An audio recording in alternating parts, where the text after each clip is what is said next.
My parents kicked me out years ago and told me they were glad to be rid of me. So when they sent me a letter demanding I repay their loan after I built my own success, I helped them in the only way they deserved, then got a restraining order when they wouldn't stop. My father is a narcissist. Control was his primary currency. Over the household, over everyone in it, over every decision, every outing, every aspect of our lives. If we were invited somewhere, we did not go unless he decided we could. If he decided we could not, there was no discussion to be had, and no appeal available. He managed the house the way someone manages a resource they own, rather than a family they are part of, and the atmosphere that created was one I have spent years trying to describe accurately to people who did not grow up inside it. Living hell is the phrase that comes closest. My mother had been a person once, I think, but years of living under his management had eroded whatever independent opinions she might have held. She said what he wanted her to say and did what he wanted her to do, and I do not think she recognized anymore how completely she had been reduced. There were moments when I thought I could see something older and more distinct behind her eyes, some version of her that existed before him, but it never surfaced for long. I was 14 years old when my father decided I was dating a boy from school. I was not. He was my friend, nothing more. It made no difference. My father told me with complete seriousness and no apparent awareness of how extreme the words were that he would kill me, not metaphorically. He did not pause or soften it. He said it the way you state a fact. My mother came to my room afterward and told me I was too young for behavior like that, and said she had never thought I would grow up to be the sort of girl who did such things.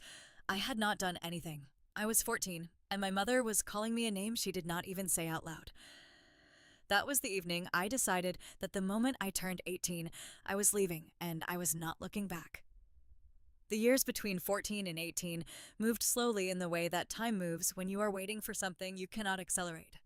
My father controlled the household money with the same grip he applied to everything else. When I was hired at a nearby superstore during high school and started bringing in my own earnings, he took them, every penny. He told me that I lived under his roof, and I owed him a contribution to household expenses.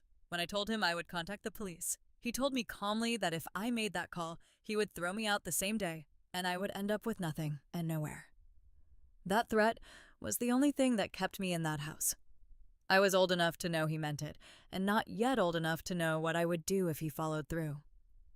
The streets were a real possibility, and I was not brave enough to test it. When I graduated high school and the question of college arose, my father informed me he would not be funding my education. He said he had already spent a great deal on my schooling. This was not true.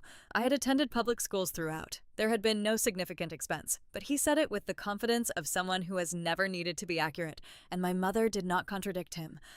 I was unable to get into college that year. My father had given me nothing financially, and I needed time to save enough to fund it myself. But what that gap year gave me instead turned out to be the foundation of everything that followed.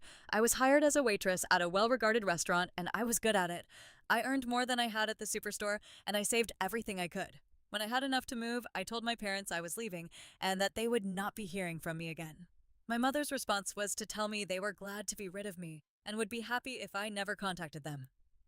I have replayed that sentence many times over the years, not because it still wounds me the way it once did, but because it is a useful anchor, a reminder of exactly who I was dealing with and exactly what our relationship had always been. Stripped of the pretense that sometimes crept back in during weak moments. She said it without hesitation. She did not reconsider it afterward. They were glad. I rented a room, moved out, and did not look back. I got myself into college the following year and enrolled in a business administration degree. My routine during those years was genuinely punishing. Classes in the morning, restaurant shifts in the evening, studying until late at night, and very little in between. Sleep was rationed. Social life was minimal. There were stretches when I ran on coffee and the particular stubborn energy of someone who has already decided they are not stopping. There was very little left over from any given day. But I was building something that was mine, and I knew it. And that knowledge made the exhaustion feel like something other than punishment. It felt like the price of freedom, which made it entirely worth paying. When I completed my bachelor's degree, I moved directly into job applications. I was not prepared to pause. I secured a position and resigned from the restaurant, which had been my anchor for years, and which I was glad to leave, because leaving it meant I had reached a stage where I no longer needed it. I enrolled for a master's degree while working. I had always been a driven person by nature, but there is a particular quality to ambition that is shaped by having no safety net beneath you. When there is nothing behind you to catch you if you slow down, you do not allow yourself to slow down. It is both a burden and an engine, and I made use of it. After my master's degree, I had both academic qualifications and years of real work experience, and landing a role in a reputable company was not as difficult as it might otherwise have been. I was proud of myself in the quiet way you are proud of something you built in the dark, with no one watching and no one helping. Not the loud, performative pride of someone who needs witnesses to the achievement. The private kind. The kind that sits in your chest when you are alone and you think about where you started and where you ended up. And you understand that the distance between those 2 points is something you crossed entirely on your own. I celebrated with my friends and shared the news on social media. My siblings were still connected with me online, and the news reached my family quickly. My siblings reached out to congratulate me and said they were proud of me, which meant something. A few days after that, I received a message from my father. He said he had always believed in me. He said he was proud of the woman I had become. I was moved by this in a way I did not expect. I'm not ashamed of that, exactly, but I am honest about it. I wanted it to be real. I allowed myself to hope that something had genuinely shifted in him over the years, that absence ending had produced some version of reflection or regret. It is the hope that children of difficult parents tend to carry long past the point where the evidence supports it. You keep a small door open in case they become different people.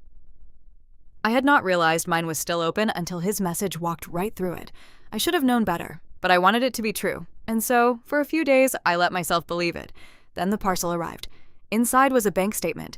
My father had taken out a significant loan to fund a business venture, a store he had intended to open. The venture had failed completely. The loan remained. The bank required repayment. There was no personal note. There was no explanation beyond the statement itself and a subsequent phone call in which my father told me, without any apparent discomfort, that since I had landed a well-paid job, it should be no difficulty for me to cover the repayment on his behalf. I sat with the phone in my hand for a long time after he said that.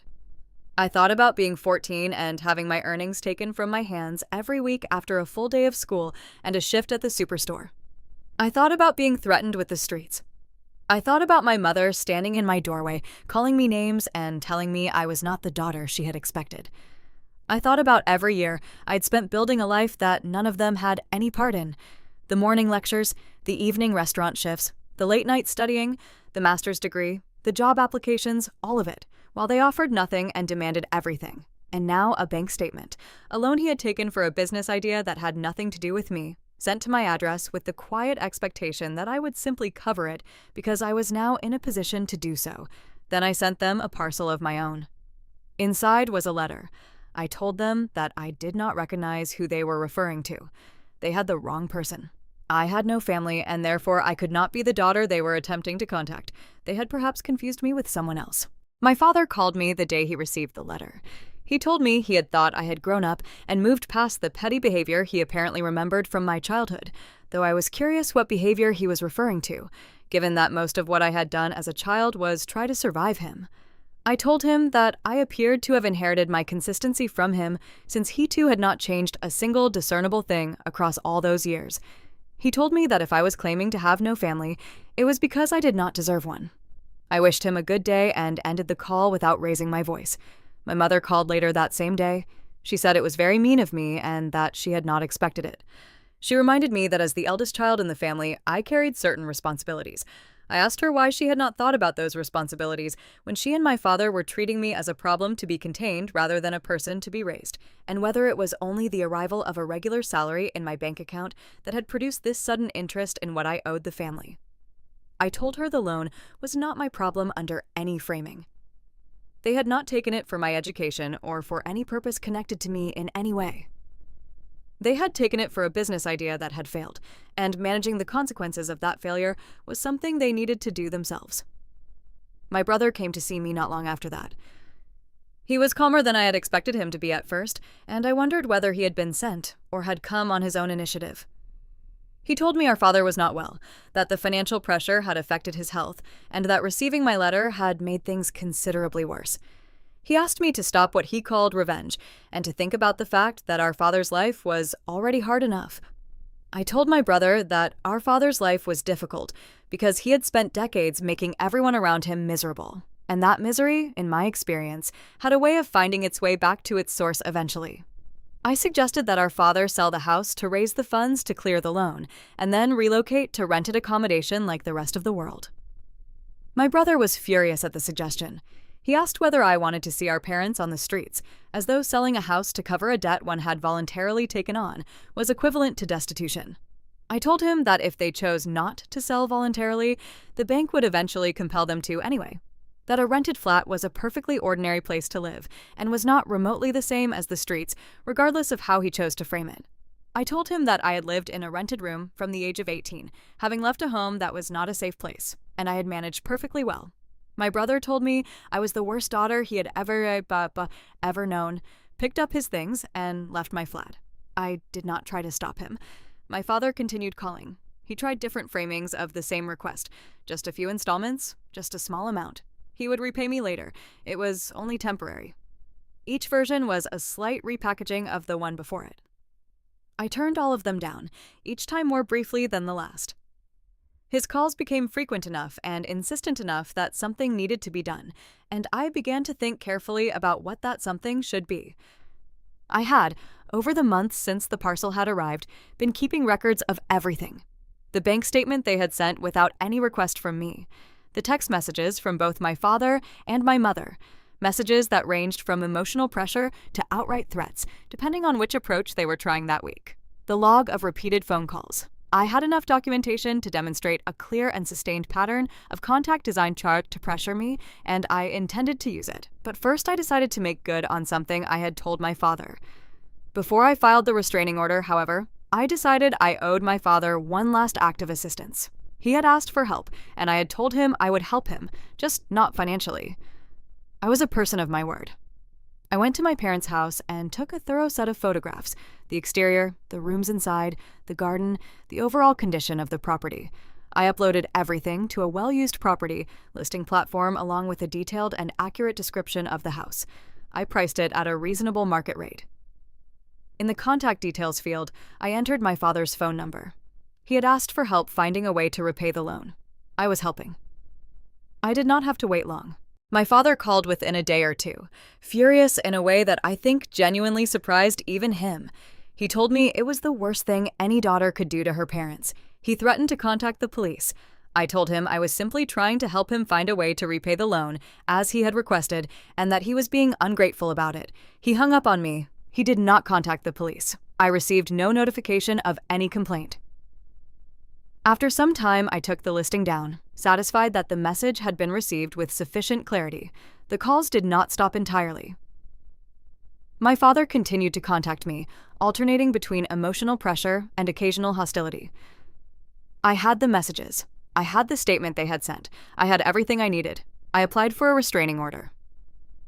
I submitted the documentation I had been assembling: the unsolicited bank statement, the messages from both parents, the call logs, the records of repeated contact after I had made clear I did not want it. Given what I was able to provide, the order was granted without significant difficulty. The legal notifications went out. The calls stopped. I had not wanted it to reach that point. That is worth saying, I think. I had not set out from the beginning with the intention of involving the legal system in my relationship with my parents, but they had been given every opportunity to respect a boundary I had communicated clearly, and they had chosen not to. When people make that choice consistently and persistently, the documentation you have been quietly keeping becomes something you use. I used it. I do not spend a great deal of time thinking about my parents anymore. The resentment I carried for years has not disappeared, but it has changed in character. It is no longer the active, daily presence it once was. It has settled into something more like a scar than a wound. Present if I choose to look, but no longer the thing I organize my days around. That shift took longer than I expected, and happened more gradually than I noticed. I built my life without them, and I continue to build it without them. The loan is their problem. The house is their problem. The choices they made and the consequences of those choices belong entirely to them. I did not create this situation, and I am not responsible for resolving it. They raised me to believe that their problems were my problems. That family meant absorbing whatever fell from the people above you in the hierarchy.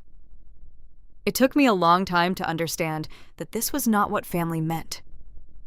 It was what they had decided it meant, because it served them. I know now that I am not responsible for the quality of their lives. I never was. I was a child they were supposed to care for, and they spent those years demonstrating that they did not know how. The bill for that does not get passed to me.